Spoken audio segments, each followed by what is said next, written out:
এক গ্রামে দুইজন বন্ধু থাকত, রহিম ও করিম। তারা ছোটবেলা থেকেই একসাথে খেলাধুলা করত, পড়াশোনা করত এবং সবকিছু ভাগ করে নিত। গ্রামের সবাই তাদের বন্ধুত্ব দেখে প্রশংসা করত। একদিন তারা সিদ্ধান্ত নিল শহরে গিয়ে কাজ করবে। শহরে গিয়ে তারা একটি কারখানায় চাকরি পেল। প্রথম দিকে সব ঠিকঠাক চলছিল, কিন্তু একদিন কারখানায় বড় একটি সমস্যা দেখা দিল। কিছু টাকা হারিয়ে যায় এবং সন্দেহ পড়ে করিমের ওপর। রহিম তখন দুই রকম চিন্তায় পড়ে গেল।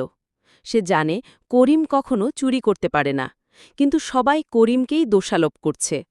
রহিম সাহস করে ম্যানেজারের কাছে গিয়ে বলল, করিম কখনো চুরি করতে পারে না, আপনারা ভালোভাবে খোঁজ নিন। ম্যানেজার এরপর তদন্ত করে দেখতে পেলেন সত্যিই করিম নির্দোষ। একজন অন্য কর্মচারী দোষী ছিল। করিম নির্দোষ প্রমাণিত হল এবং সবার সামনে রহিমের সাহসিকতা ও বন্ধুত্বের প্রশংসা করা হল। করিম পরে রহিমকে বলল, তুই আমার জীবনের সবচেয়ে বড় বন্ধু। তোর ওপর বিশ্বাস না থাকলে আজ আমি দোষী প্রমাণিত হয়ে যেতাম। রহিম হেসে বলল, বন্ধুত্ব মানেই তো বিপদের সময় পাশে থাকা। এই ঘটনার পর তাদের বন্ধুত্ব আরও গভীর হয়। তারা বুঝে যায় সৎ মন আর একে অপরের প্রতি বিশ্বাস থাকলে বন্ধুত্ব কখনো নষ্ট হয় না।